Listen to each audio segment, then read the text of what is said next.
Yep.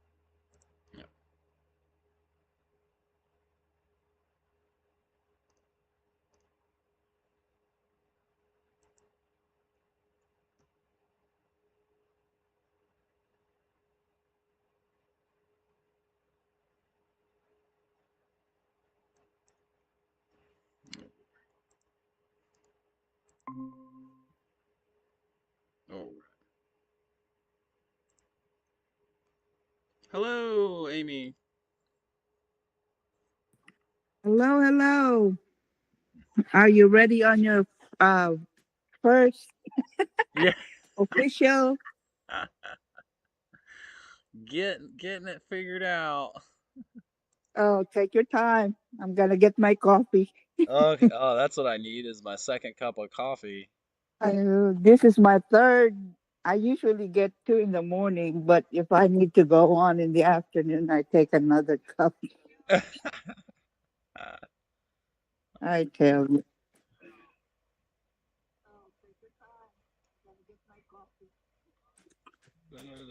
I was gonna say, when the cat is away, the mice will play. Just Jason.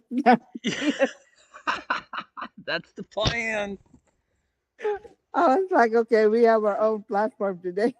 We do. We can do what we want. I tell you. Da, da, da. Coffee time.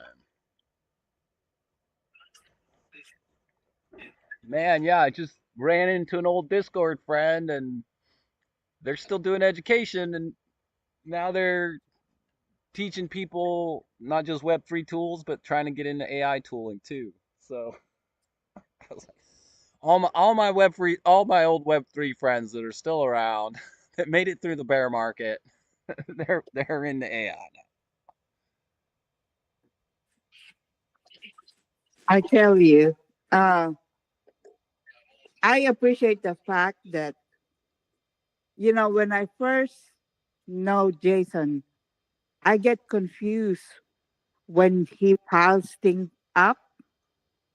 But now I understand what he's trying to do. I guess he's building an ecosystem where the whole thing benefits each other. Yeah, he's got a lot of little projects I know. and no task management for those projects. That's what he needs you there for. I think so. I think that's what That's the positive side because I think he is uh for real has an ADD. You know what I mean? Like he can juggle a lot of things and it's okay in his mind, but not everybody's like that. not everybody's in his mind. I know.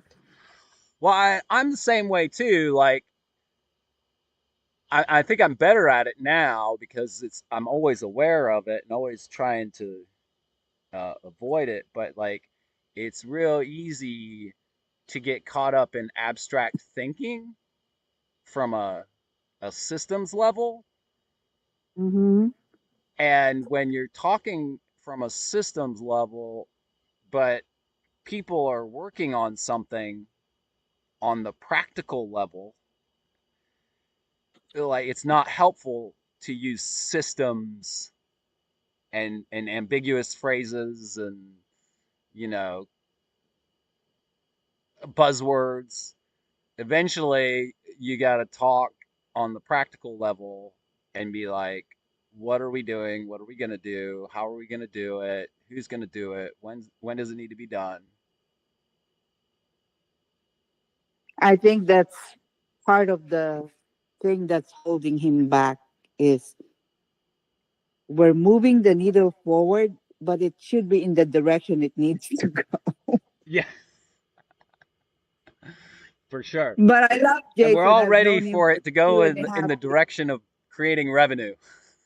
Yes, I'm always I'm a serial entrepreneur, before I met him, but it's always how do we make money? How do we monetize this?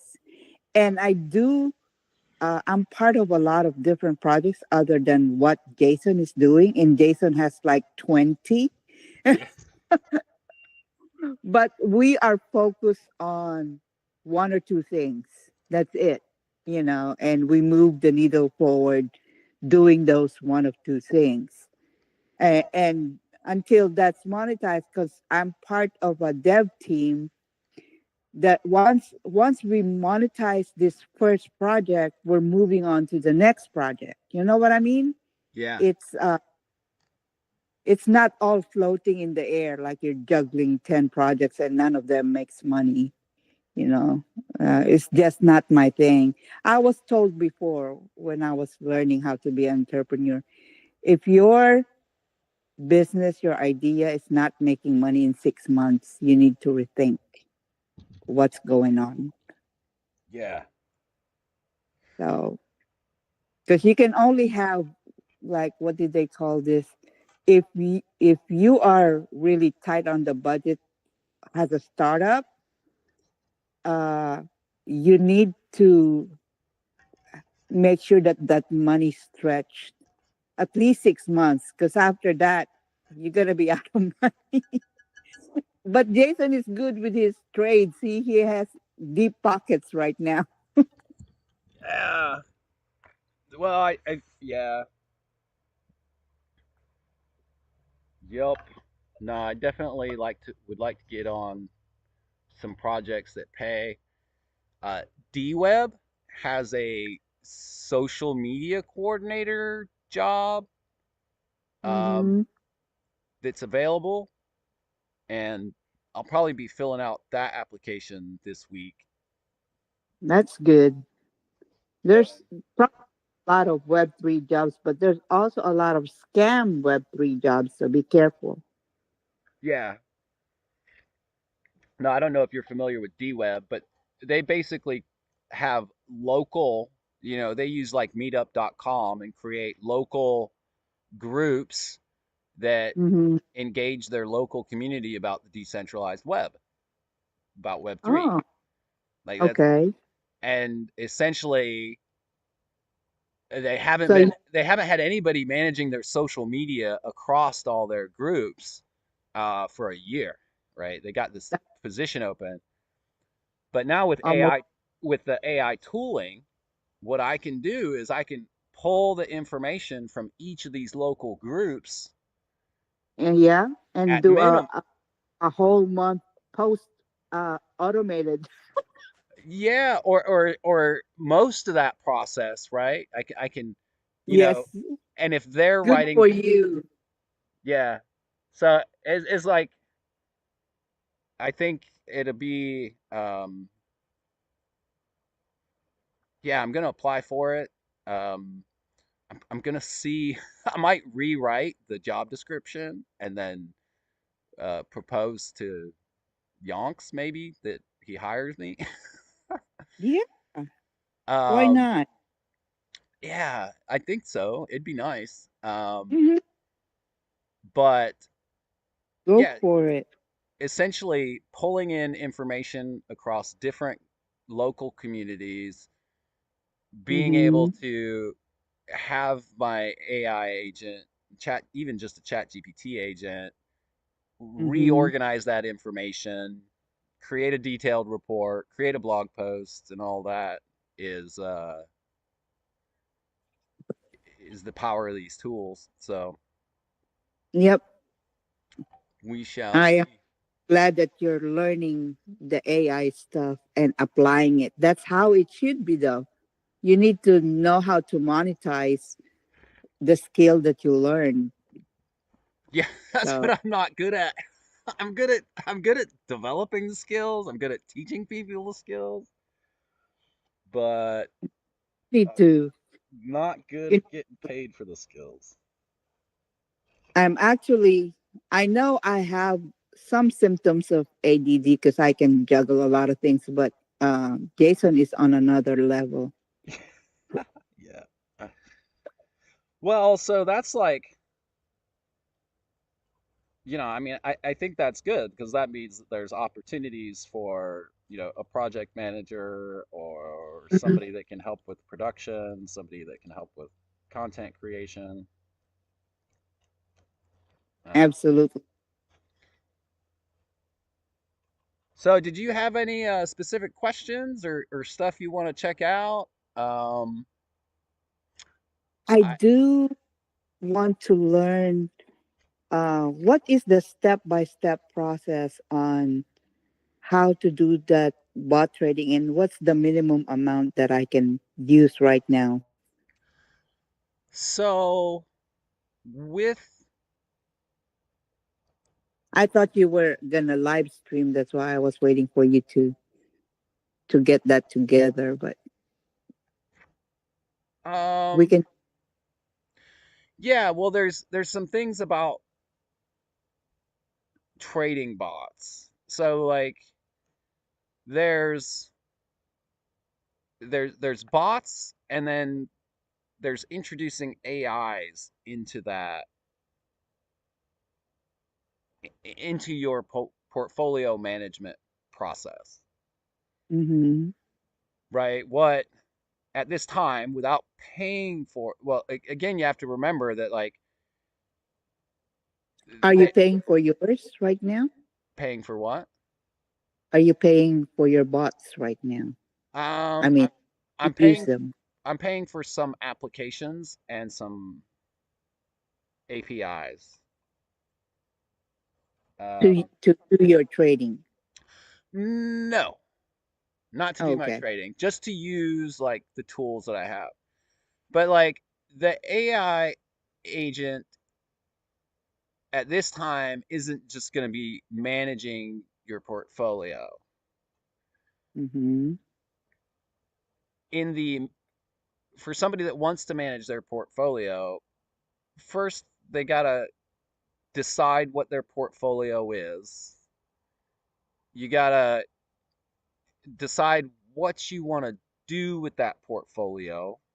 So, an example is I want three portfolios. I want a low risk portfolio, a medium risk portfolio, and a high risk portfolio. And I'm going to put $1,000 into my high risk portfolio. I'm going to put $3,000 into my medium risk portfolio, and I'm going to put $6,000 into my low risk portfolio. Okay. And then you got to decide, okay, so my risk is like my outside parameters. So you can talk with an AI agent, Koa, and say, I have these three portfolios that I want to manage for these three risk levels. I have Hmm. this much money to put in each one. Uh, tell me, tell me about high risk portfolios. And essentially, the difference is just like with stocks, your high cap traditionals are your low risk investments. Bitcoin, Ethereum, right? Bitcoin is still 50 plus percent of all cryptos on the market, right? You add in Ethereum and you're now talking 70% of all cryptos. Your medium risk is going to be your L1s, your Solana, your Avalanche, your um, Coinbase stock, your, your Polygon, um, or whatever. And then your high risk assets are going to be anything with a low market cap below. You can go to CoinGecko and filter by market cap, and you'll see there's a huge difference between a $1 million market cap and everything else, or 100 million market cap and everything below that.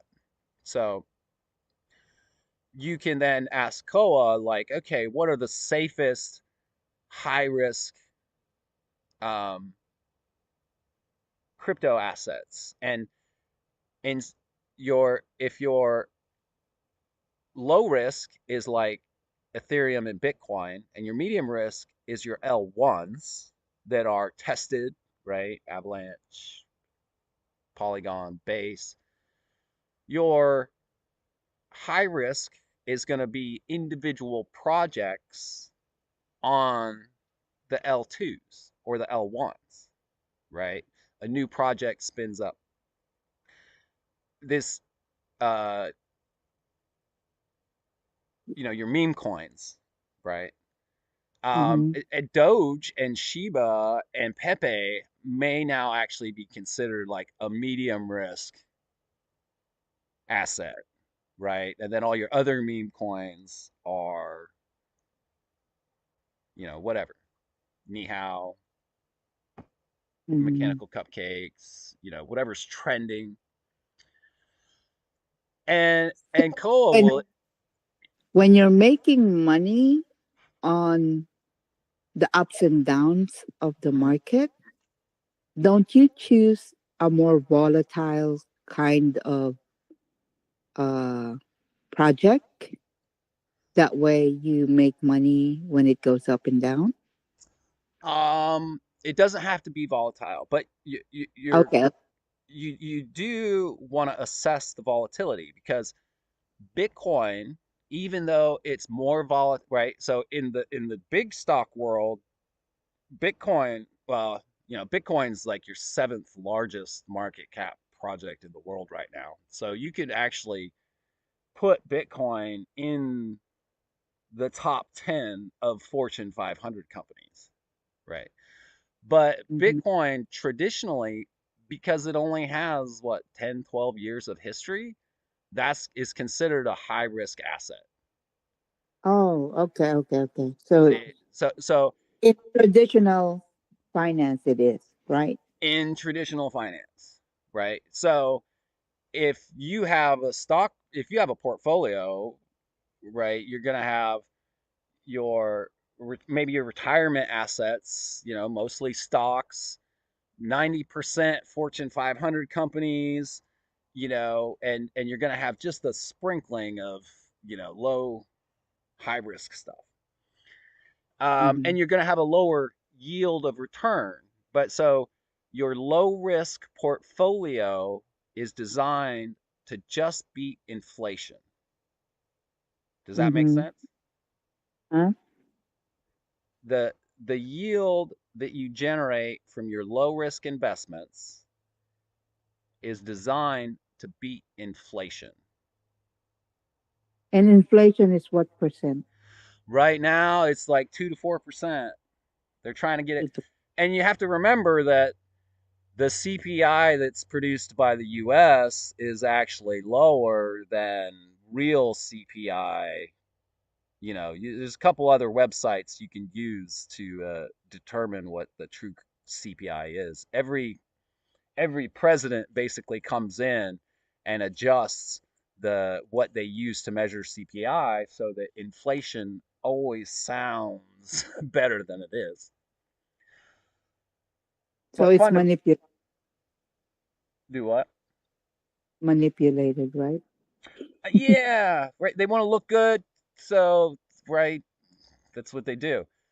But what that means is that if your savings isn't Mm-hmm. beating inflation, you're losing purchasing power over time, which is the case for, everybody under 50, right? Yeah, you're right. And so Just so looked at that's my okay, and it has 10% return this year, and I said, okay, good. That's good enough. mhm. or So ten yeah, percent. you first the first thing in setting up the future is, okay, I already have this system given to me by the government, the printing of the US dollar. It's inflated at, let's just say, 5% every year. I need to generate a yield safely that beats inflation and Mm-hmm. can handle the volatility of the markets. So Mm-hmm. you may have some commodities in there, right? You may have some minerals, which are commodities. You may have some tech assets. You may have some real estate. But fundamentally, you're wanting your low risk investments, especially if you're in crypto. Like, you really don't expect anything less than 10%. So the first, Ideally, yeah, is just because it's crypto, right? So yeah, yeah. once the first thing you do is you set up your portfolio for low risk assets. And then Mm-hmm. here's where a bot can come in. You can tell the bot to, you can, certain bots are different. So some bots just let What automate your what bot trading. do you use? What bot do you use? I use grid bots on a centralized exchange. Which centralized? Femex, which is no KYC for any account below 25K. What Cemex? Hmm? Spell Cemex. Femex, P-H-E, Oh, PA. yeah. Let me get on my VPN real quick and I can even show you.